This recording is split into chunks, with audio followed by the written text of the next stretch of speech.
హరే కృష్ణ. వైష్ణవ భక్తులందరికీ పాదావందనాలు చేసుకుంటూ పంచాంగ ప్రణామాలు అర్పించుకుంటూ మీతో ఇంకొన్ని విషయాలు పంచుకోవడానికి నేను ముందరకు వచ్చాను. ఎప్పుడు చెప్తున్నట్లుగా కృష్ణ కృపామూర్తి శ్రీల ప్రభుపాదుల వారి యథాతథం భగవద్గీత నుంచి ఆయన పదే పదే ఉదాహరణగా తీసుకున్న పద్యాల్ని మన ఆచార్యులు ఒక 108 ముఖ్యమైన పద్యాలుగా క్రోడీకరించారు. దాన్ని మనం తెలుసుకుంటూ ఇప్పుడు 92 పద్యాలు నేర్చుకోవడం జరిగింది. ఇప్పుడు 93వ పద్యం మనం 15వ అధ్యాయంలో ప్రవేశిస్తున్నాం.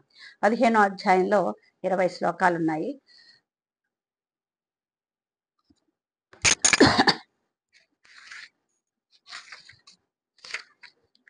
ఇది మనకి మామూలుగా ఉండే రెగ్యులర్గా ఉండే పుస్తకంలో పురుషోత్తమ ప్రాప్తి యోగం అని ఉంది.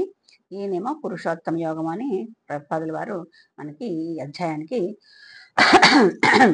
నామకరణం చేశారనమాట. మనం కిందటిసారి 14వ అధ్యాయంలో 27 శ్లోకంలో భగవంతుని యొక్క సేవ ఎలా చేయాలనే విషయాలు తెలుసుకుని భగవంతుని ఎలా చేరుతాము అనే విషయాల గురించి చర్చించుకున్నాము. ముందుగా హరే కృష్ణ 11 సార్లు చేసుకుని మంగళాచరణాలు చేసుకుని మనం ఈ అధ్యాయంలోకి ప్రవేశిద్దాం. జయ శ్రీకృష్ణ చైతన్య ప్రభు నిత్యానంద శ్రీ అద్వైత గదాధర శ్రీవాసాది గౌర భక్త బృంద. హరే కృష్ణ కృష్ణ కృష్ణ హరే హరే హరే రామ రామ రామ హరే హరే. హరే కృష్ణ కృష్ణ కృష్ణ హరే హరే హరే రామ రామ రామ హరే హరే. హరే కృష్ణ కృష్ణ కృష్ణ హరే హరే హరే రామ రామ రామ హరే హరే. హరే కృష్ణ కృష్ణ కృష్ణ హరే హరే హరే రామ రామ రామ హరే హరే. హరే కృష్ణ కృష్ణ కృష్ణ హరే హరే హరే రామ రామ రామ హరే హరే. హరే కృష్ణ కృష్ణ కృష్ణ హరే హరే హరే రామ రామ రామ హరే హరే. హరే కృష్ణ కృష్ణ కృష్ణ హరే హరే హరే రామ రామ రామ హరే హరే. హరే కృష్ణ కృష్ణ కృష్ణ హరే హరే హరే రామ రామ రామ హరే హరే. హరే కృష్ణ కృష్ణ కృష్ణ హరే హరే హరే రామ రామ రామ హరే హరే. హరే కృష్ణ కృష్ణ కృష్ణ హరే హరే హరే రామ రామ రామ హరే హరే. హరే కృష్ణ కృష్ణ కృష్ణ హరే హరే హరే రామ రామ రామ హరే హరే. శ్రీకృష్ణ చైతన్య ప్రభు నిత్యానంద శ్రీ అద్వైత గదాధర శ్రీవాసాది గౌరభక్త బృంద. హరే కృష్ణ. మంగళాచరణాలు. ఓం జ్ఞానతిమిరాంధస్య జ్ఞానాంజనశలాకయ చక్షురున్మిళితం యేన తస్మై శ్రీగురవే నమః. శ్రీచైతన్యమనోభీష్టం స్థాపితం యేన భూతలే స్వయం రూపః కదా మహ్యం దదాతి స్వాపదాంతికం. వందేహం శ్రీగురో శ్రీయుతపదకమలం శ్రీగురూన్ వైష్ణవాశ్చ శ్రీరూపం సాగ్రజాతం సహగణ రఘునాథాన్వితం తం సజీవం సాద్వైతం సావధూతం పరిజన సహితం కృష్ణ చైతన్య దేవం శ్రీరాధాకృష్ణ పాదాన్ సహగణ లలితా శ్రీ విశాఖాన్వితాశ్చ హే కృష్ణ కరుణా సింధో దీనబంధో జగత్పతే గోపేశ గోపికా కాంత రాధా కాంత నమోస్తుతే. తప్త కాంచన గౌరాంగే రాధే వృందావనేశ్వరి వృషభానుసుతే దేవి ప్రణమామి హరిప్రియే. నమం విష్ణుపాదాయ కృష్ణ ప్రేష్టాయ భూతలే శ్రీమతే భక్తి వేదాంత స్వామిన్యతి నామినే. నమస్తే సారస్వతే దేవే గౌరవాణి ప్రచారిణే నిర్విశేష శూన్యవాది పాశ్చాత్య దేశతారిణే. ఓం నమో మహావదన్యాయ కృష్ణ ప్రేమ ప్రదాయ చ కృష్ణాయ కృష్ణ చైతన్య నామ్నే గౌరత్విషే నమః. వాంఛాకల్పతరుభ్యశ్చ కృపా సింధుభ్యైవ చ పతితానాం పావనేభ్యో వైష్ణవేభ్యో నమో నమః. జయ శ్రీకృష్ణ చైతన్య ప్రభు నిత్యానంద శ్రీ అద్వైత గదాధర శ్రీవాసాది గౌరభక్త బృంద. హరే కృష్ణ కృష్ణ కృష్ణ హరే హరే హరే రామ రామ రామ హరే హరే. ఓం నమో భగవతే వాసుదేవాయ. ఓం నమో భగవతే వాసుదేవాయ. ఓం నమో భగవతే వాసుదేవాయ. జయ జయ శ్రీ చైతన్య జయ నిత్యానంద జయ అద్వైత చంద్ర జయ గౌర భక్త బృంద.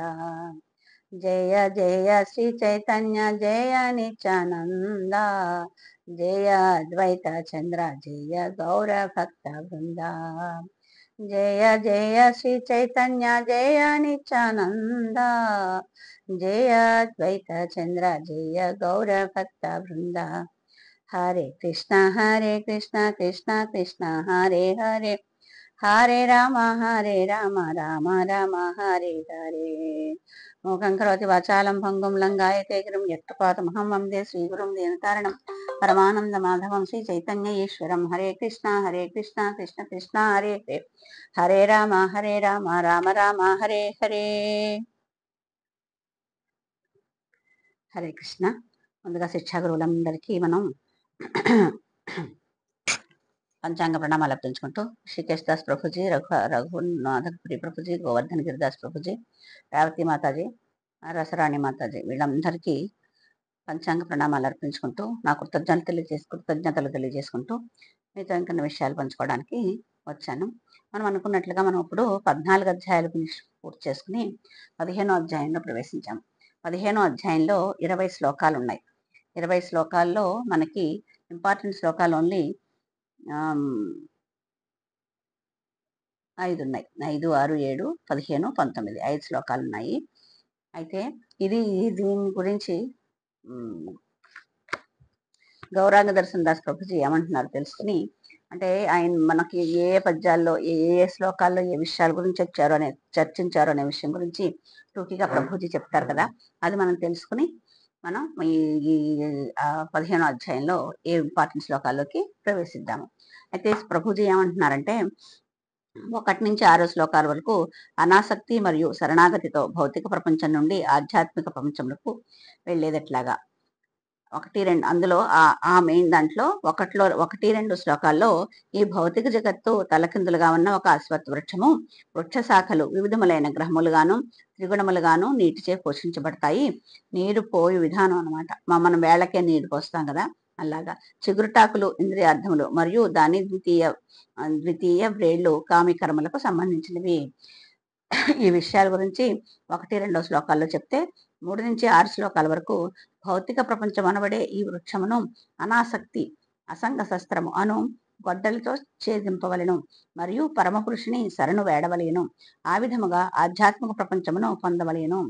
విధానము లక్షణాల గురించి వివరించబడింది. ఇవి ఇలా చేయాలనే విధానం గురించి, దాని లక్షణాల గురించి ఈ 2 నుంచి 6 శ్లోకాల్లో 3 నుంచి 6 శ్లోకాల వరకు వివరించారని ప్రభుజీ అంటున్నారు. 7 నుంచి 11 వరకు 7 నుంచి జీవుల యొక్క దేహంలో మార్పులు ఎలా దేహంలో జరిగే మార్పుల గురించి 7 నుంచి 11 వరకు చెప్పారు.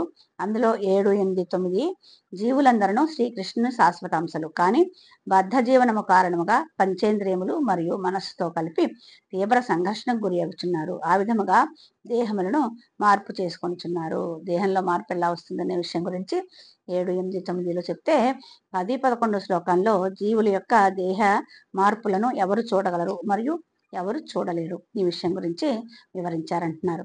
ఇంకా 12, 15లో ఈ ప్రపంచమున మనందరి యొక్క పోషకునిగా శ్రీకృష్ణ భగవానుని అభినందించవలేను. దానికి సంబంధించి 12, 13 శ్లోకాల్లో విశ్వస్థాయిలో మనందరి పోషకుడు ఆ శ్రీకృష్ణుడే. అతడే సమస్త తేజమునకు మూలము.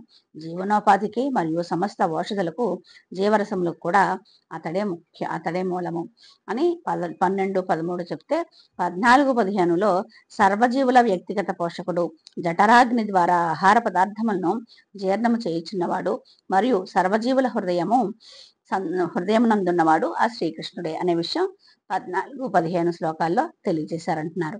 ఇంకా 16, 18 శ్లోకాల్లో 16 నుంచి 18 వరకు జీవులు 2 రకములు, క్షర నస్వరుడు మరియు అక్షర అనస్వరుడు ఆ విషయం గురించి చెప్తే 17వ అధ్యాయంలో క్షర మరియు అక్షరముల కంటను వేరైన పరమాత్మ ఎవరు అనేది వివరించారు.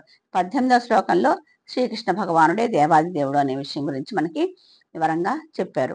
ఇక 19, 20 శ్లోకాలకు వస్తే శ్రీకృష్ణుని తెలుసుకొనట అనగా సర్వమును తెలుసుకొనటే. శ్రీకృష్ణుని తెలుసుకోవడం అంటూ జరిగితే కనుకైతే మనకు మొత్తం అంతా తెలిసిపోయినట్లే.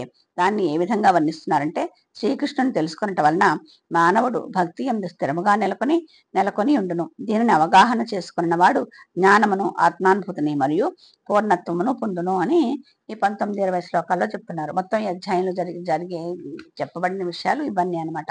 అయితే మనకి ఇంపార్టెంట్ విషయాలు ఒకటే తెలుసుకుంటున్నాం కాబట్టి ఆ ఇంపార్టెంట్ విషయాల్లో 5వ శ్లోకం మొట్టమొదటి ఇంపార్టెంట్. అయితే అంతకుముందు 1 నుంచి 4 శ్లోకాల వరకు ఏం జరిగింది అనేది కొంచెం టోకీగా తెలుసుకుని ఫస్ట్ ఐదో శ్లోకంలోకి వెళ్దాము. అయితే మొట్టమొదటి శ్లోకం చాలా ఇంపార్టెంట్ అంటారు. శ్రీ భగవాను వాచ. ఆ పద్యం చదువుకుని దాని తాత్పర్యం చదువుకుని 2ది, 3ది, 4ది కూడా టోకీగా అసలు భావం ఏంటో చూసేసి మనం ఐదో శ్లోకంలోకి ప్రవేశిద్దాం. శ్రీ భగవాను వాచ. ఊర్ధ్వమూలమధః శాఖం అశ్వత్థం ప్రాహురవ్యయం ఛందాంసి యస్య పర్ణాని యస్తం వేద స వేదవిత్. దీనికి అర్థం భావం ఏమని చెప్తున్నారంటే, శ్రీకృష్ణ భగవానుడు పలికెను. వేళ్లు పైముఖంగాను, కొమ్మలు క్రింది ముఖంగాను, వేదమంత్రాలు ఆకులుగాను కలిగిన ఒక నశింపులేని అశ్వత్థ వృక్షము ఉన్నదని చెప్పబడింది. ఈ వృక్షమును తెలిసిన వాడే వేదములను తెలిసినవాడు అని మొదటి పద్యం చెప్తే, రెండో శ్లోకం ఏమంటోందంటే, ఈ వృక్ష కొమ్మలు ప్రకృతి త్రిగుణాలచే పోషింపబడుతూ క్రింది ముఖంగా పై ముఖంగా వ్యాపించి ఉన్నాయి. దాని రెమ్మలు ఇంద్రియ విషయాలు. ఈ వృక్షపు వేళ్లు క్రింది ముఖంగా కూడా వెళుతూ మానవ సమాజంలోని కామ్య కర్మలకు బంధింపబడి ఉంటాయి. రెండో శ్లోకంలో ఈ విషయం చెప్తే, మూడో శ్లోకంలో ఏమంటున్నారు, 3, 4 కలిపి ఈ శ్లోకాల్లో ఏం చెప్తున్నారంటే, ఈ వృక్షం యొక్క నిజరూపము ఈ జగత్తులో కనుగొనబడదు. దాని అసలు రూపం ఏంటో ఈ జగత్తులో తెలియదు. అది ఎక్కడ ముగుస్తుంది, ఎక్కడ ఆరంభమవుతుంది, దాని మూలం ఎక్కడ ఉన్నదనే విషయము ఎవరు అర్థం చేసుకోలేరు. కానీ ఈ స్థిరంగా వేళ్ళున్న వృక్షమును మనిషి నిశ్చయముతో అసంగత్వం అనే ఆయుధము చే ఖండించి వేయాలి. అలా మనలో ఉరికిపోయిన అలా మరి పాతుకుపోయిన దాన్ని అసంగత్వము అంటే మనకు సంగత్వం లేకపోవడం అన్నమాట. ఎవరితోటి సంబంధం లేకుండా ఉండడం అనే ఆయుధంతో దాన్ని ఖండించాలి చెప్తున్నారు. తర్వాత అతడు ఎక్కడికి వెళ్ళినా తర్వాత తాను తిరిగి రాడో ఆ ప్రదేశమును వెతికి ఎవ్వరి నుండి సమస్తము ఆరంభమైందో మరియు ఎవ్వరి నుండి అనంతకాలముగా సమస్తము వ్యాపించిందో అట్టి పరమపురుషుని శరణజొచ్చాలి. గజేంద్రుడు అంటాడుగా, ఎవ్వనిచే జనించు జనం ఎవ్వని లోపల నుండి లీనమై ఎవ్వని ఎందుడిందు పరమేశ్వరుడెవ్వడు మూలకారణం వెవ్వడనాది మధ్యలయుడెవ్వడు సర్వము తానేయున్నవాడెవ్వడు వాని ఆత్మభౌ. ప్రార్థిస్తాను, ఏదో లాస్ట్ ముఖం మర్చిపోయాను అని. అప్పుడు అందుకనే అతను విష్ణువు పేరు కానీ, శివుడి పేరు కానీ, రాముడి పేరు కానీ ఎవరిని తెలుసుకోకుండా ఎవరైతే మూలమో వాళ్ళని నేను ప్రార్థిస్తున్నాను అని చెప్తారు కదా. అలాగే ఇక్కడ అలా ఎవరున్నారో ఆయన పరమపురుషుని మనం శరణజొచ్చాలని 3, 4 శ్లోకాల్లో చెప్తున్నారు. ఇంకా 5వ శ్లోకం దగ్గరికి వచ్చేసరికి 5వ శ్లోకం చదువుకుని మనం భావం చదువుకుని గౌరాంగదాస్ ప్రభుజీ ఏమంటున్నారో చూసి అప్పుడు మనం ప్రభుజీ చెప్పిన శ్రీల ప్రభుపాద చెప్పిన భాషల్లోకి వెళ్దాం. నిర్మాణమోహాజిత సంగదోష ఆధ్యాత్మనిచ్చా వినివృత్త కామాం ద్వంద్వైర్ముక్తా సుఖ దుఃఖ సంగైర్ గచ్చంత్య మూఢా పదమవ్యయం తత్. దీని భావం ఏంటంటే, మిథ్యా గొప్పతనము, మోహము, మిథ్యా సాంగత్యము నుండి విముక్తులైన వారు, నిత్యమైనది అర్థం చేసుకున్నవారు, కామము నుండి బయటపడిన వారు, సుఖదుఖాలనే ద్వంద్వాల నుండి విముక్తులైన వారు, భ్రాంతి రహితులై పరమపురుషునికి శరణజొచ్చే విధమును తెలిసిన వారు అయిన వ్యక్తులు అట్టి నిత్యమైన పదమును పొందుతారు. ఇక్కడ ఎవరిని శరణజొచ్చాలి అనే విషయం గురించి 3, 4 శ్లోకాల్లో చెప్పారు కదా. వాళ్ళు ఎలా వెళ్ళగలుగుతారు అంటే, మిథ్యా గొప్పతనము అంటే నిజంగా గొప్పతనం లేకపోయినా మధ్యలో వచ్చిన గొప్పతనం, దాన్ని వదలాలి. మోహము, మళ్ళీ మిథ్యా సాంగత్యము అంటే మన భక్తికి పనికిరాని వాళ్ళ యొక్క సాంగత్యము, వాళ్ళ నుండి విముక్తటైతే నిత్యమైన ఏది నిత్యమో అనే విషయాన్ని అర్థం చేసుకున్న వాళ్ళైతే మన కోరికల నుండి ఎవరైతే బయటపడతారో సుఖ దుఃఖాలు అంటే సుఖం వచ్చినప్పుడు పొంగిపోవడం, దుఃఖం వచ్చినప్పుడు కృంగిపోవడం కాకుండా దాని నుంచి ఆ ద్వంద్వ బంధాల నుంచి విముక్తులైన వారు, భ్రాంతి రహితులై అంటే మనకి దేని మీద భ్రాంతి లేకుండా పరమపురుషుని శరణదొచ్చే భేదం అంటే మనకి కోరికలతో కాకుండా, కోరికలు ఏం లేకుండా పరమపురుషుని శరణ ఎలా పొందాలి అనే, శరణ ఎలా అడగాలి అనే విషయం భాష్యం తెలిసిన వాళ్ళు, ఇవన్నీ తెలిసిన వాళ్ళు, అవన్నీ వదిలేసిన వాళ్ళు ఈ ఆ పరమాత్మని యొక్క పరంపదను పొందుతారు అని ఈ 5వ శ్లోకం తెలియజేస్తోందనమాట. దీనికి ఈ గౌరాంగ దర్శన్ దాస్ ప్రభుజీ గౌరాంగ దర్శన్ ప్రభుజీ ఏమంటున్నారో 5వ శ్లోకానికి నేను చెప్తున్నారో చూసి మనం ప్రభుపాదుల యొక్క భాష్యంలోకి వెళ్దాము. నిర్మాణమోహ దురభిమానము భ్రాంతి, జితసంగ దోష దుస్సాంగత్యము నుండి విడిపడిన వారు, ఆధ్యాత్మ నిత్య శాశ్వతత్వమును అవగతము చేసుకుని వారు, వినివృత్త కామవర్జితులను అంటే కామం తొలగిన వారును, ద్వంద్వైర్విముక్త సుఖదుఃఖ సంఘైర్ సుఖదుఖముల నుండి ద్వంద్వముల నుండి విముక్తులైన వారు, అత్యంత్యమూఢ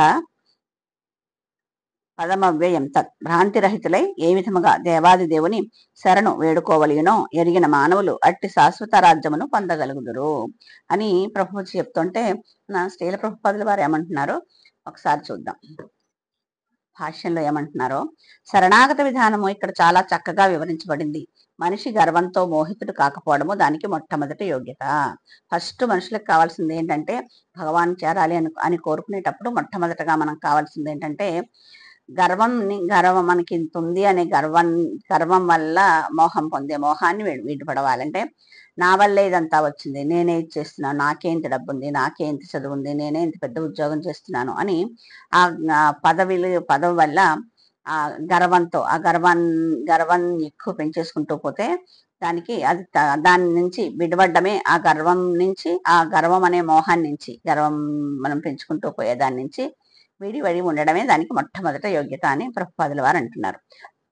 తానే భౌతిక ప్రకృతికి ప్రభువునని తలుస్తూ బద్ధజీవుడు గర్వించి ఉండే కారణంగా భగవంతునికి శరణజొచ్చడం అతనికి చాలా కఠినము. చూడండి, అదే మనకి మామూలుగా అయితే ఎవరైనా నార్మల్ గా ఉన్న వాళ్ళు ఎవరైనా అయితే ఏదైనా తప్పు జరిగితే పర్లేదు, క్షమించమనో లేకపోతే సారీ అనో ఎక్స్క్యూజ్ మీ అనేది చెప్పేస్తారు. మనకి ఇంగ్లీష్ వర్డ్స్ ఒకటి ఈజీగా దొరికాయి కదా, తెలుగులో క్షమించండి అని అంత వాళ్ళకి ఒప్పుకోకపోయినా సారీ అనో ఎక్స్క్యూజ్ మీ అనేది ఈజీగా చెప్పినట్టు అనిపిస్తుంది వాళ్ళకి పరభాషలో చెప్తే. అది మనస్ఫూర్తిగా క్షమించు అన్న పదానికిను ఎక్స్క్యూజ్ మీ అనడానికి, సారీ అనడానికి తేడా ఉంది. అదే మన తెలుగు వాళ్ళే అయితే క్షమించమని మనస్ఫూర్తిగా కోరినప్పుడే దానికి ఆ క్షమాపణ యొక్క విలువ ఉంటుందన్నమాట.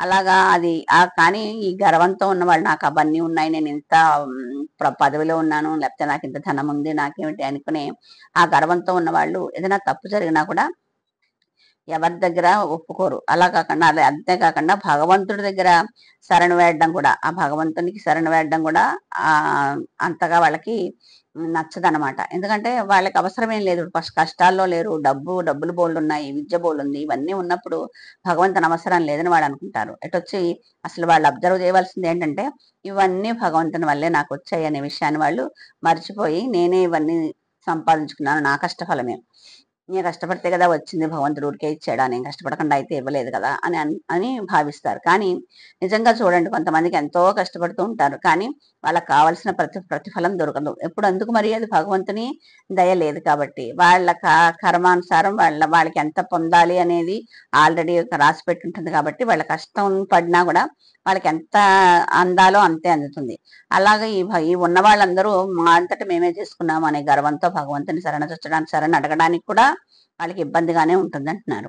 తాను భౌతిక ప్రకృతికి ప్రభువును కానని, భగవంతుడే దానికి ప్రభు అని అతడు నిజమైన జ్ఞాన సాధన ద్వారా తెలుసుకోవాలి. అతను తెలుసుకోవాల్సింది ఏంటంటే నేనే ప్రభువుని కాదు, ఈ ప్రకృతిలో ఇంత సంపాదించిన అందరికి నేనే కారణం కాదు, భగవంతుడు వల్లే నాకు ఇది వచ్చింది అని ఆ జ్ఞానం సంపాదించి నిజమైన విషయాన్ని అర్థం చేసుకోవడానికి ప్రయత్నించాలి. గర్వము వలన కలిగినట్టు మోహం నుండి విముక్తుడు కాగానే అతడు శరణాగత పద్ధతిని ఆరంభించగలుగుతాడు. ఆ గర్వం అనే దాన్ని అంటే మనకి ఈ విషయం ఇన్ని ఉన్నాయి నాకు అనే గర్వం నుంచి విడిపడ్డారనుకోండి, ఆ గర్వం అనే మోహం నుంచి బయటపడితే భగవంతుని శరణాగతి ఎలా చేయాలి అనే విషయం అర్థమయ్యి శరణాగతి చేయడం ప్రారంభిస్తారు అని చెప్తున్నారు. భౌతిక జగత్తులో ఏదో ఒక గౌరవాన్ని నిరంతరము వాంఛించే వ్యక్తికి పరమ పురుషునికి శరణుదొచ్చడం అసాధ్యము. ఇప్పుడు ఇది అయిపోయింది అనుకోండి, మనకి స్కూల్ కాలేజీలో దాంట్లో చూస్తుంటాం, ఫస్ట్ వచ్చిన వాళ్ళకి ఒకసారి ఫస్ట్ వచ్చారనుకోండి, తర్వాత ఫస్ట్ రాకపోతే ఎంతో ఇబ్బంది పడిపోతూ ఉంటారన్నమాట, నాకు రాలేదని. అలాగా గౌరవాన్ని నిరంతరం ఆశించే వాళ్ళు ఇప్పుడు మనకి రాజకీయ నాయకులు ఉన్నారనుకోండి, ఇప్పుడు 5 ఏళ్ళు వాళ్ళ సమయం. అది అయిన తర్వాత ఒకవేళ వాళ్ళే గెలుస్తారని గ్యారంటీ ఏం లేదు. కానీ ఈ 5 ఏళ్ళు నాకంట పెద్దవాళ్ళు ఎవరు లేరు, లేకపోతే నేనంత సంఘ సేవ ఎంత చేస్తున్నానో నాకంట సంఘ సేవ చేసే వాళ్ళు వేరే లేరు అనే ఉద్దేశంలో వాళ్ళు బాగా గర్వాన్ని పెంచేసుకుంటారు. అది కానీ దాన్ని వాళ్ళు అంటే అది ఒక్క గర్వాన్ని ఇచ్చే ఆ విషయం వాళ్ళకి రిపీటెడ్ గా కావాలనిపిస్తూ ఉంటుందన్నమాట. బహుశా 5 ఏళ్ల తర్వాత వాళ్ళు ఓడిపోవచ్చు. కానీ అలాగా ఒకదాని తర్వాత ఒకటి నాకు ఇది కావాలి కావాలి కావాలి అంటే అందరూ నన్ను మన్నించాలి, నేను రాగానే అందరూ నుంచోవాలి, అందరూ నాకు నమస్కారాలు పెట్టాలి, అలా అలా ఆశిస్తూ ఉండేవాళ్ళు భగవంతుని శరణజొచ్చడానికి ఇష్టపడరు అనమాట. వాళ్ళ అసాధ్యం అసలు. ఇప్పుడు ఎంతసేపు నన్ను వాళ్ళు పూజించాలి, నన్ను నాకు దండం పెట్టాలి, నన్ను వాళ్ళు గౌరవించాలి అనే భావంలో ఉన్నప్పుడు ఈయన ఇంకెవరి దగ్గర, అది భగవంతుడే అయినా కూడా ఆయన దగ్గర శరణడగడానికి కూడా ఇష్టపడరు అనమాట. మోహం వలనే గర్వం కలుగుతుంది. మనకి మోహం ఎంత ఉంటుందో దాని వల్లే అంటే దాని మీద మోహం అంటే కోరిక. ఆ గర్వం మీద కోరిక ఉండడం వల్లే గర్వం పెరుగుతుంది. ఎందుకంటే మనిషికి ఇక్కడ వచ్చి అల్పకాలం ఉండి తర్వాత వెళ్ళిపోయినా జగత్తుకు ప్రభువుననే మూర్ఖ భావం కలిగి ఉంటాడు. మనం అందరు పుట్టిన వాళ్ళందరూ చనిపోక తప్పదు. పుట్టిన తేదీ ఉంటే బర్త్ డేట్ ఉంటే డెత్ డేట్ కూడా ఉంటుంది అని చాగంటి వారు అంటూ ఉంటారు. అలాగా మనం ఇక్కడ కొన్నాళ్లే ఉంటాం, మళ్ళీ మనం వెనక్కి వెళ్ళిపోతాము అనే భావాన్ని మర్చిపోయి ఎప్పుడు ఇక్కడే ఉండిపోతాం, మన వల్లే అన్ని జరిగాయని అనుకుంటూ జగత్కంతటికి ప్రభువు నేను ఇక్కడే ఉండి నాదే ఆ రాజ్యం అని అనుకోవడం మూర్ఖుల యొక్క లక్షణం అని ప్రభుపాదుల వారు అంటున్నారు. ఆ విధంగా అతడు అన్ని విషయాలను జటిలం చేసుకుని సర్వదా కష్టాలలో ఉంటాడు. గోటితో పోయేదానికి గొడ్డల దాకా వెళ్ళిందంటాను చూడండి. అలాగే చిన్న చిన్న విషయాలు కూడా అతను జటిలంగా అంటే గట్టిగా చేసేసుకుంటే విడరాని బంధంలా ముడిలాగా వేసేసుకుని దాని నుంచి ప్రతి అస్తమానం కష్టాలను ఎదుర్కొంటూ ఉంటాడనమాట.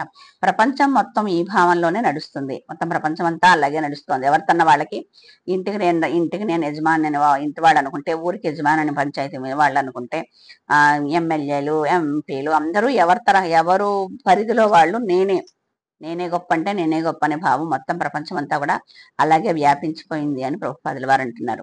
ఈ నేల, ఈ భూమి మానవ సంఘానికి చెందినదని భావించి జనులు తామే యజమానులమనే మిథ్యాభావనలో దానిని విభజించారు. ఈ ఈ ప్రపంచంలో ఉన్న భూమంతా అంటే ఇప్పుడు ఎవరితోన్నా వాళ్ళు మేము కొనుక్కున్నాం అని నాది అనుకుంటున్నాం కదా. అసలు మొట్టమొదట స్వయంభూమును వచ్చిన తర్వాత మన ఏమంటారు ప్రజోత్పత్తి చెయ్యాలి అంటే భూమి ఏమీ లేదుట. అతను అడిగేటప్పుడు బాగానే ఉంది, నన్ను చేయమంటున్నావు కానీ నేను ఎక్కడ ప్రజోత్పత్తి చేయడానికి అవకాశం ఏది అని అడుగుతారు. మొత్తం అంతా నీరులో ఉండిపోతుంది అనమాట. అప్పుడు బ్రహ్మ మహావిష్ణువు ప్రార్థిస్తే మహావిష్ణు వరాహ రూపంలో వెళ్ళి భూమిని సముద్రంలో ఉండిపోయింది తీసుకురమంటే ఆయన కోరలకి దానితోటి ముట్టితోటి పైకి తీసుకొచ్చి ఆ నీటి మీద తేలేలాగా పెట్టారట భూమిని. భూమి పైకి మునిగిపోకుండా ఆయన శక్తితోటి. అప్పుడు ప్రజోత్పత్తి ప్రజలు రావడం మొదలైందనమాట. అటువంటిది ఆ భూమి మనదే అనుకుని మనం కొనుక్కున్నాం అనుకుని మనం భాగాలు చేసేసుకుని ఇది నాది ఇది నీది అని మనం మందే అనుకుని అందరూ అదే ధ్యాసలో ఉంటారనమాట. అది అది అందుకని మనకి ఈ ప్రపంచానికి అంటే ఈ భూమికి మనం యజమాని అనే మిథ్యాభావం నుండి బయటపడి మనిషి బయటపడాలి. ఎప్పుడు అంటే మనకు శరీరమే శాశ్వతం కానప్పుడు మన పేరున్న భూమి శాశ్వతం ఎలా అనుకుంటాం? ఇవాళ మనం అనుభవిస్తే రేపు ఇంకొకళ్ళు అనుభవిస్తారు. ఆ భావాన్ని మనం మనస్ఫూర్తిగా అంగీకరించే పరిస్థితిలో ఉండాలన్నమాట. మనిషి అలాంటి మిథ్యాభావం నుండి మనిషి బయటపడాలి. అటువంటి మిథ్యాభావం నుండి బయటపడినప్పుడు మనిషి కుటుంబ, సాంఘిక, జాతీయ ప్రేమ వలన కలిగే మిథ్యా సాంగత్యం నుండి ముక్తుడవుతాడు.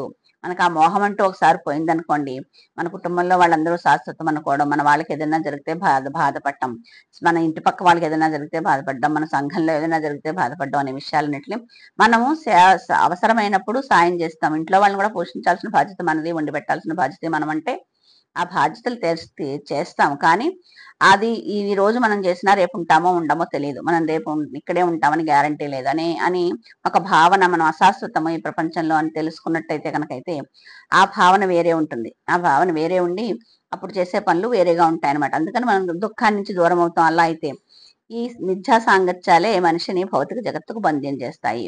మరి వీళ్ళందరూ మన వాళ్ళే అనుకోవడం, మన లేనిదే ఏమి జరగదనుకోవడం, ఇలాంటి ఈ అనుకోవడం వల్లే మనిషి ఈ భౌతిక ప్రపంచంలో బందీ అవుతాడనమాట.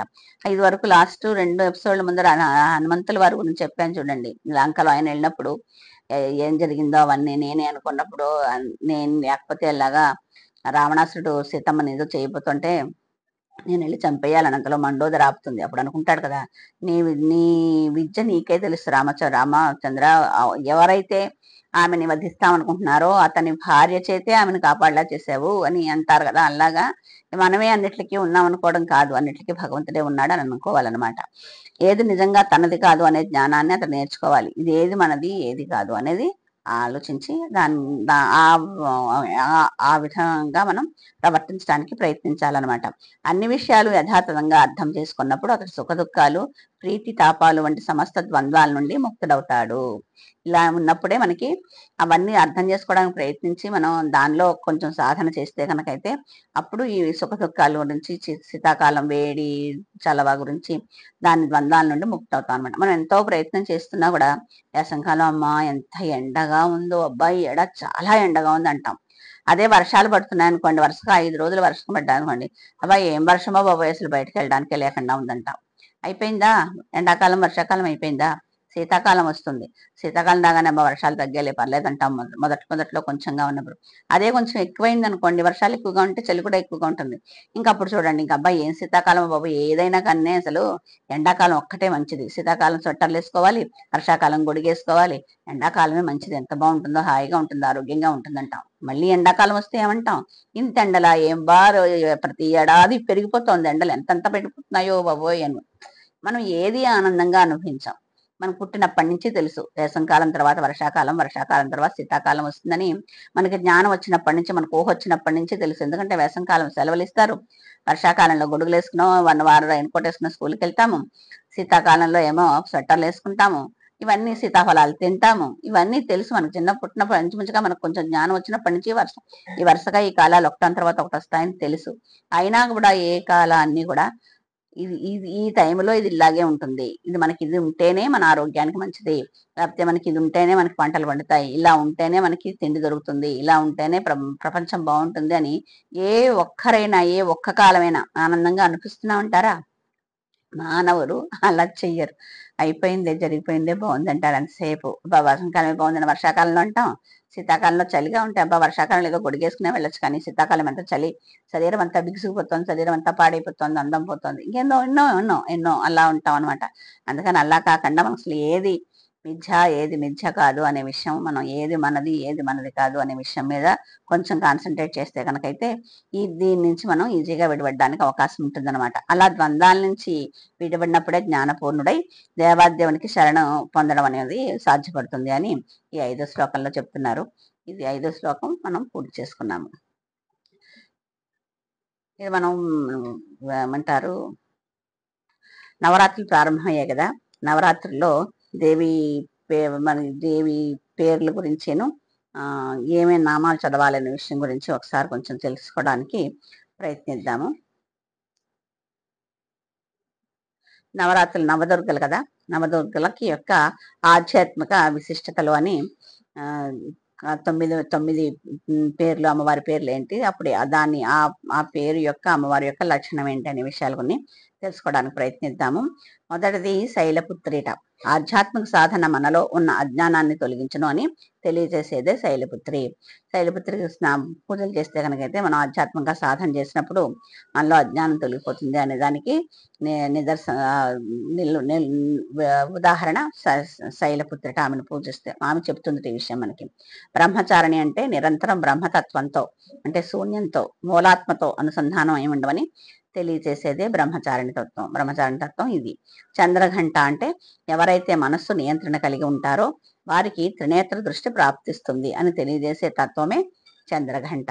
కూష్మాండ విశ్వంలోని అన్ని చీకట్లను తొలగించి వెలుగును ప్రసాదించే మార్గాన్ని అందించే తత్వమే కూష్మాండ. స్కందమాత సాధకులు తమలోని అరిషడ్ వర్గాలను జయించాలని తెలియజేసే తత్వమే స్కందమాత. కాత్యాయని తమ ఆధ్యాత్మిక ప్రయాణంలో త్రిగుణాలకు, సత్వ రజ తమో గుణాలకు అతీతంగా సాధన చేయాలి అని తెలియచేసేదే కాత్యాయని. కాళరాత్రి ప్రతి అంతం ఒక నవారంభానికి సంకేతం అని తెలియచేసేదే కాళరాత్రి. మహాగౌరి మన ఆత్మ సాధన, ధ్యానం మహాపాపాలను కూడా హరిస్తుంది అని తెలియచేసేదే మహాగౌరి. సిద్ధిదాత్రి ఆధ్యాత్మికత సర్వసిద్ధులను కలగచేయనని తెలియచేసే తత్వమే సిద్ధిదాత్రి. ఈ 9 రోజులు 9 దేవతలకి 9 పేర్లతో ఉండే అమ్మవారు ఏ ఏ పేరుతోటి ఏ ఏ పద్ధతి ఏదే భావాన్ని మనకు కలిగిస్తుంది, అది చేసిన మీద మనకి ఏ ఏ లాభం దొరుకుతుంది అనేది మనం ఈ 9 విషయాలు తెలుసుకున్నాము. ఇంకా నవరాత్రి సందర్భంగా మనం రోజు సహస్రనామం చేయలేకపోయినా కూడా ఈ 21 నామాలు తెలుసుకుంటే చాలా మంచిది అని చెప్తున్నారు. 1 సింహాసనేశ్వరి, 2 లలిత, 3 మహారాజ్ని, 4 పరాంకుశ. దీనిని కొంతమంది వారాంకుశ అని కూడా అంటారు. ఇక్కడ పరాంకుశ అని ఉందన్నమాట. ఇలా అలా అన్నా కూడా పర్లేదు. చాపిని, త్రిపుర, మహాత్రిపుర సుందరి, సుందరి, చక్రనాథ, సామ్రాజ్ని, చక్రిణి, చక్రేశ్వరి, మహాదేవి, కామేశి, పరమేశ్వరి, కామరాజప్రియ, కామకోటిక, చక్రవర్తిని, మహావిద్య, శివానంగవల్లభ, సర్వపాటల, కులనాథ, ఆమ్నాయనాథ, సర్వామ్నాయ వినివాసిని, శృంగారనాయిక. 25 నామాలు. ఎవరైతే ఈ 25 నామాలతో లలితాదేవిని ఆరాధిస్తారో స్తువంతి ఏ మహాభాగాం లలితాం పరమేశ్వరీం తే ప్రాప్నువంతి సౌభాగ్యం అష్టో సిద్ధిర మహద్యస. వారికి సౌభాగ్యము, అష్టసిద్ధులు, గొప్ప కీర్తి లభిస్తాయని హయగ్రీవ స్వామివారి ఉవాచ. సాగంటి కోటేశ్వరరావు గారు 25 నామాల గురించి చెప్పారనమాట. మనం ఇప్పుడు ఏది నిత్యం ఏది సత్యం అని తెలుసుకోవాలనుకున్నాం కదా, దానికి సంబంధించి ఒక చిన్న కథ.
అయ్యా,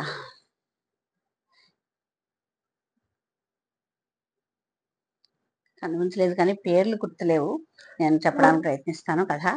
ఒక రాజ్యంలో ఒక రాజు, చాలా పేర్లు గుర్తులేవు రాజు పేర్లు అవిను. నేను ఎక్కడో చూశాను, మళ్ళీ అది బయట పెట్టుకుందాం అనుకున్నాను, మర్చిపోయాను. ఓకే,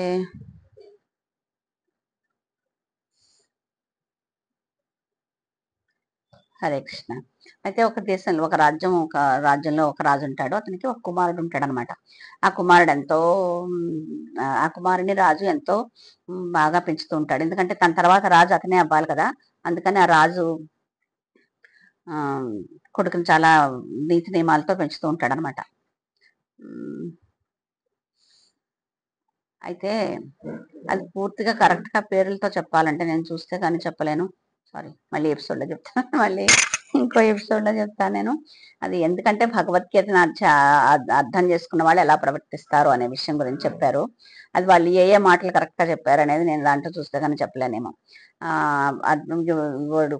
కొడుకుని మంచిగా పెంచుతూ ఉంటాడనమాట. మళ్ళీ నెక్స్ట్ యువరాజు యువరాజు పట్టాభిషేకం కూడా చేస్తారు. చేస్తే ఒకరోజు ఆ యువరాజు పట్టాభిషేకం అయ్యాక రాజు యువరాజు దగ్గర నుంచి కూడా సలహాలు అడుగుతూ ఉంటాడు రాజ్యపాలనలో. ఎందుకంటే అతను ఎలా సలహా ఇస్తాడో, ఆ ప్రయత్నంలో అతను ఎలా ప్రవర్తిస్తాడో అనే విషయం గురించి తెలియాలి అనే ఉద్దేశంలో తన సలహాలు కూడా అడుగుతూ ఉంటాడు అనమాట. సలహాలు అడుగుతూ ఉంటాడు. సరే, ఒకరోజు రాజ్యం అదే సభ నడుస్తున్నప్పుడు పక్క ఊరు నుంచి కొంతమంది ప్రజలు వస్తారనమాట. వచ్చి రాజుకు చెప్తారు, ఊరి మీద క్రూర జంతువులు వచ్చి మళ్ళీ ఇబ్బంది పెట్టేస్తున్నాయి అని రాజుకు చెప్తే, రాజు ప్రజల్ని రక్షించే బాధ్యత అతందే కదా, అందుకని సరే అని కొడుకు కేసు చూస్తాడనమాట. కొడుకు కేసు చూస్తే కొడుకు అర్థమవుతుంది. కొడుకు అర్థమవుతే కొడుకు వాళ్ళతో పాటు వెళ్ళి జనరల్ గా వీళ్ళకి మన రాజులు యుద్ధం చేయాల్సి వస్తూ ఉంటుంది కదా. యుద్ధం చేసినప్పుడు ఆ రక్తం అవన్నీ చూడాలంటే వాళ్ళకి ముందరగా ఈ వేటను కూడా నేర్పిస్తారు. ఎందుకంటే జంతువుల దగ్గర వచ్చిన రక్తం చూసినప్పుడు డైరెక్ట్ గా మనుషుల్ని చంపేయాల్సి వస్తుంది యుద్ధాల్లో. అది దానికి కావాల్సిన ధైర్యం పొందడానికని వేట కూడా అలవాటు చేస్తూ ఉంటారనమాట. అలా అలవాటుగా అయింది కాబట్టి ఈ రాజకుమారుడు వెళ్ళి వాళ్ళతో పాటు వెళ్ళి అది చాలా మట్టి క్రూరమృగాల్ని చంపుతాడు. చాలాసేపు యుద్ధం చేశాక కొంచెం దాహం వేస్తే ఓ చెట్టు ఎక్కి పైకి చూస్తే దగ్గరలో ఒక ఆశ్రమం కనిపిస్తుందనమాట. ఆశ్రమం కనిపిస్తే ఆశ్రమానికి మెల్లిగా వెళ్తాడు. వెళ్తే అతను ముని ధ్యానం చేసుకుంటూ ఉంటాడనమాట. ధ్యానం చేసుకుంటూ ఉంటాడు. అనగానే నాకు పరీక్షణ్ మహారాజ్ కథ గుర్తుకొచ్చింది. ఎందుకంటే పరీక్షణ్ మహారాజ్ ఆయన ధ్యానంలో ఉన్నారని చెప్పి ఆ ముని మెడలో చచ్చిపోయిన పామేసి పాపం వారం రోజుల్లో చనిపోవాలని శాపం పొందాడు కదా. అలాగే ఏమవుతుందా అని నేను క్యూరియాసిటీతో చూశాను. అలా కాకుండా ఆయన లేచారు. ముని లేచి రాజకుమారి ఎవరో ఎవరో వచ్చారు. అతను ఎవరో అనేది సరిగా తెలియదు ఆయనకి. ఒక్కరే వచ్చారు కదా, సైన్యం అది లేదు కదా. అందుకని ఆయన ఆయన అతనికి అతిథి సత్కారాలు అన్ని చేసి మంచినీళ్ళు ఇచ్చి అన్ని ఇచ్చి ఎవరు బాబు మీరని అడుగుతాడనమాట. అడిగితే నా పేరు ఫలానా అని చెప్పి ఇంకొక పేరు నిస్సంగుడు అని కూడా అంటూ ఉంటారు నన్ను అని చెప్పారనమాట. అంటే అదేంటి ఇవ్వలే ఇంకోటి కూడా అలాంటిదే. అందుకే నేను చూసి చెప్దాం అనుకున్నా. సరే అంటే పేరేంటి వింతగా ఉంది అంటే, నా పేరేంటి మా రాజ్యంలో అందరి పేర్లు ఇలాగే వింత వింతగానే ఉంటాయి అంటాడు. అంటే సరే నాకు ఒక ముని ఏమనుకుంటాడంటే, బాబు నువ్వు ఇక్కడ విశ్రాంతి తీసుకుంటూ ఉండు, నీ ఉత్తరీయం నాకు ఇయ్యి, నేను ఇప్పుడే వస్తాను అని అంటాడనమాట. అంటే సరే రాజకుమారుడు ఉత్తరీయం మునికిచ్చి అక్కడ కూర్చుంటాడు. ఈ ముని ఏం చేస్తాడు, కొంచెం దూరం వెళ్ళాక అక్కడ ఒక రక్తం మరకలు కనిపిస్తే ఆ రక్తం మరకలు ఈ కండువాకి అంటించేసి ఆ రాజ్యానికి బయలుదేరతాడు. రాజ్యానికి వెళ్ళి అంతఃపురం దగ్గరికి వెళ్ళేసరికి అక్కడ ఒక దాసి కనిపిస్తుంది అనమాట. దాసి కనిపిస్తే ఆ దాసికి చూపించి ఈ ఉత్తరీయం చూపించి ఈ రాజకుమారుడికి రాజకుమారుని అడవిలో జంతువులు చంపేసాయి, అతను మరణించాడు అని చెప్తాడనమాట. ఆ చెప్తే ఆ అమ్మాయి అంటుంది, ఇది మామూలుగా జననం ఉన్న వాళ్ళకి మరణం జరిగేది కదా, దీనికి ఏమి వింటుంది అని వెళ్ళిపోతుంది అనమాట. అవి యాక్చువల్ గా ఏం చెప్పింది అనేది నేను కొంచెం మర్చిపోయాను. అందుకే చూసి చెప్దాం అనుకున్నాను. మళ్ళీ ఎపిసోడ్ లో మళ్ళీ చెప్తాను వెతికి. అయితే సరే అని రాజు దగ్గరికి వస్తారనమాట. రాజు దగ్గరికి వస్తే రాజు కూడా అలాగే చెప్తాడు. ఏమంటాడంటే, రుణం తీరిపోయింది, నాకు రుణపడతను వచ్చాడు, రుణం తీరిపోయింది, వెళ్ళిపోయాడు అని తన పనిలో తను పడిపోతాడు. ఇంకా ఆశ్చర్యం వేస్తుంది, తన తండ్రి కదా అని. ఇంకా తల్లి అంటే తల్లి జనరల్గా మనకి ఎంతో ప్రేమ అభిమానాలు ఉంటాయి కదా. తల్లి తొందరగా ఆ మోహం నుంచి బయటపడలేదు. ఇప్పుడు ఈ రోజుల్లో పిల్లలు దూరంగా వెళ్ళి చదువుకుంటున్నారు అన్నప్పుడే రోజు ఫోన్ చేసి నువ్వు తిన్నావా లేదా, పడుకున్నావా లేదా, అలా ఇలా అడుగుతూ ఉంటారు. తల్లి మనస్తత్వం అలాంటిది కదా. అందుకని తల్లి అంటుందో అని తల్లి దగ్గరికి వెళ్ళేసరికి తల్లి ఏమంటుందంటే, ఆమె కూడా అలాగే జరిగేది జరగకమాందు అన్నట్టు ఏదో చెప్తుందనమాట.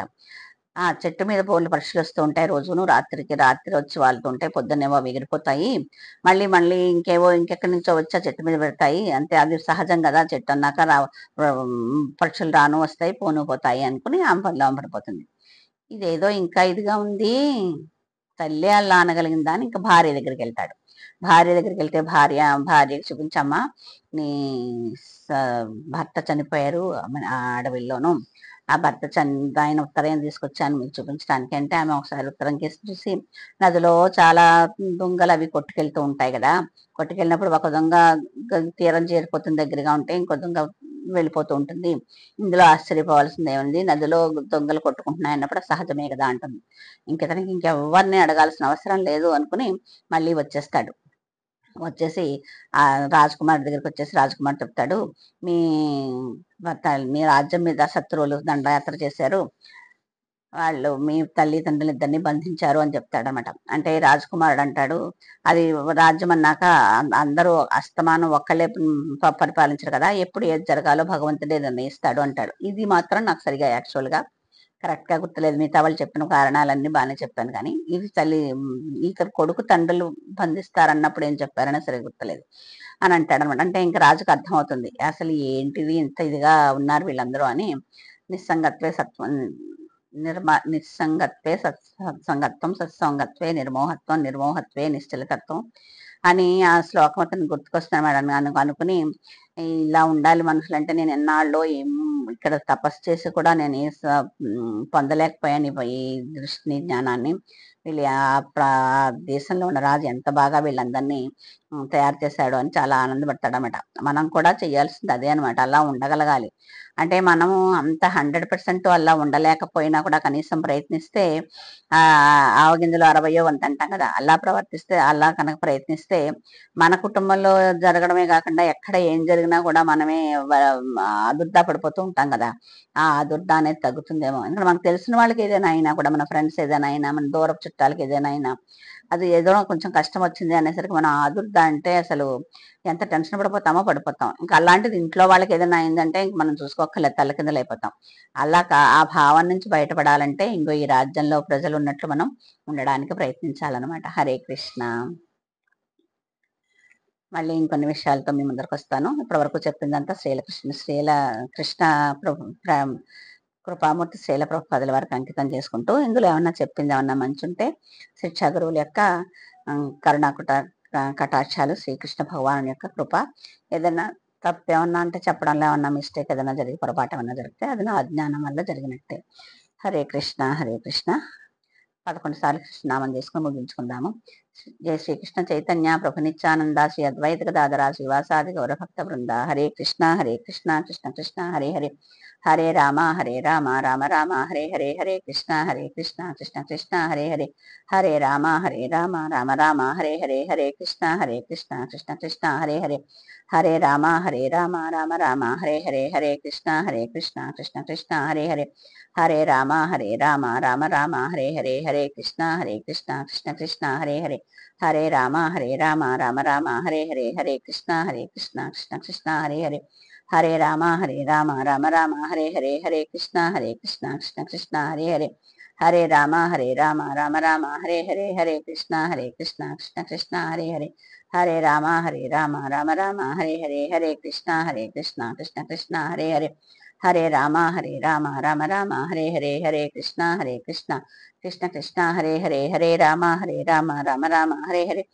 హరే కృష్ణ కృష్ణ కృష్ణ హరే హరే, హరే రామ రామ రామ హరే హరే. జై శ్రీకృష్ణ చైతన్య ప్రభు నిత్యానంద శ్రీ అద్వైత గదాధర శివాసాది గౌరభక్త బృంద వంచాకల్పతరుభ్యశ్చ కృపా సింధుభ్యో చ పతితానాం పావనేభ్యో వైష్ణవేభ్యో నమో నమః. కరోతి వాచాలం పంగుం లంకాయతే గిరిం యత్కృపాదమహం వందే శ్రీగురుం జయంతారణం పరమానంద మాధవం శ్రీ చైతన్య ఈశ్వరం. హరే కృష్ణ. మరికొన్ని విషయాలతో మళ్ళీ మీ ముందరకు వస్తాను. అంతవరకు సెలవు. హరే కృష్ణ.